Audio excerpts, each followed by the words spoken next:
Aqras Za'atar are mini buns made of oregano or wild thyme, my favorite kind of bread dough.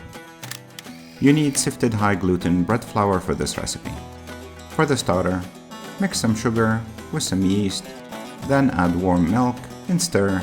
Let stand until frothy about 10 minutes. In a bowl with sifted flour, add salt and dried oregano, and for sharper taste, roughly chop fresh oregano and add to the bowl.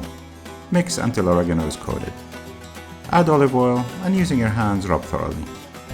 Adding yogurt and some warm water, mix to combine, then add olive oil to your hands and knead until you get an elastic, somewhat smooth dough. Roll into a floured surface and knead for 8 minutes until smooth.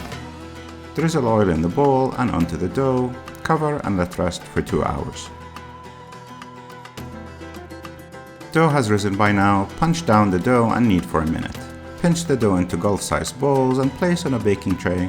Let rest for 30 minutes before baking at 375 for 20 minutes. To make za'atar topping, in a bowl, add za'atar and olive oil and mix to combine. To make spicy Labneh, in a bowl mix Labneh, chili flakes to taste, crushed garlic and torn fresh mint. Mix and drizzle with some olive oil. Finally, to make oregano tapenade, in a mortar add garlic and oregano leaves, chopped serrano, and some salt. Using a pestle, crush into a paste. Drizzle lemon juice and add olive oil, then mix to combine.